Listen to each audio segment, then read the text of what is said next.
যতই মনামনি করুক ভারত, আওয়ামী লীগ, এই দেশে আওয়ামী লীগের কোনো স্থান নাই। কেউ যদি ইনে বিনে আওয়ামী লীগকে পুনর্বাসন করতে যান, তাহলে আপনারাও বিতাড়িত হবেন। আমাদেরকে হাদি এবং নতুন বিপ্লবীরা আমাদের শিখাইছে ভারত আমাদের শত্রু।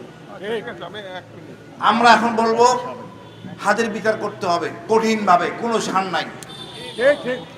ভারতকে ভয় পাওয়ার কিছু নাই।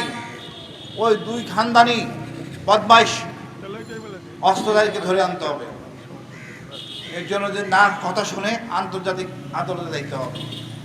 ভারত সীমা লঙ্ঘন একের পর এক করতেছে, কোনো ছাড় নাই। যতই মনামনি করুক ভারত, আওয়ামী লীগ, এই দেশে আওয়ামী লীগের কোনো ছাড় নাই। এই আওয়ামী লীগ সেনাবাহিনী 57 জন অফিসার হত্যা করছে।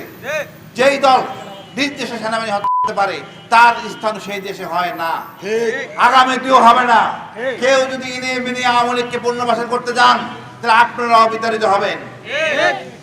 পরিষ্কার কথা, হাদির বিচার প্রকাশ্যে করা হবে। আর যেসব কর্মকাণ্ড বিএনপি করতেছিল, আমরা খুব আশাবাদী, ধন্যবাদ জানাই। বিশেষ করে চীন সফর আমাদের মনে অনেক আশা জাগাইছে। আমাদের তিস্তা আমাদের আশা জাগাইছে। ভারতকে কোনো আমলে নেওয়ারই দরকার নাই। আর বিএনপিকে বলবো, আপনি সোজা চলেন, একলা চলেন। অর্থাৎ তারেক জিয়াকে বলবো, আপনি শহীদ জিয়ার সন্তান, খালেদা জিয়ার সন্তান, আপনার গর্বিত একজন স্ত্রী আছে, উপদেশ তার থেকে নেন, অন্য কোনো উপদেশ দরকার নাই। আপনি সোজা একলা চলেন, ইনশাআল্লাহ কাঙ্ক্ষিত লক্ষ্যে পৌঁছতে পারবেন। জনগণের অন্তরে থাকবেন। এই জনগণই আপনার দরকার আগামী নির্বাচনের। কারো অনৈতিক কথা শোনার কোনো প্রয়োজন নাই, কারো চোখ রাঙানো শোনার কোনো দরকার নাই। আমরা সমমর্যাদার ভিত্তিতে থাকবো।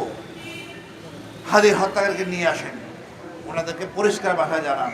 একজন উপদেশ, একজন আইসেন কূটনীতিক, আসতে না আসতেই তাকে বলা শুরু করে দিল আমাদের সাংবাদিক আমাদের লালন পালন করবেন। কি কুলাঙ্গারে কুলাঙ্গার! হাদি আমাদের গর্বের জায়গা। ওই কূটনীতিকে বলবো, তুমি বেটা জয়েন্ট সেক্রেটারি প্রোটোকল, তোমার মন্ত্রীকে প্রধানমন্ত্রী বেতন ভাতা দিলেও তোমাকে সেই সম্মান দেওয়া হবে না। তুমি জাস্ট রাষ্ট্রদূত, প্রয়োজনে তোমাকে পিএমজি করে ফেরত পাঠানো হবে। এই দেশে তোমার থান হবে না। যেভাবে আমাদের বাংলা জনগণ জেগে উঠছে, সেরা আর লক্ষণ সেনের জাতিতে নাই। 24-এর আবু সাইদের জায়গায় আবু সাইদেরকে স্বীকৃতি চাই, হাদিরও স্বীকৃতি চাই। হাদির চেতনা নিয়ে বাঁচতে চাই, হাদির চেতনা নিয়ে মরতে চাই। সবাই আমরা হাদি হব, বাংলাদেশ যে যুগী হোক।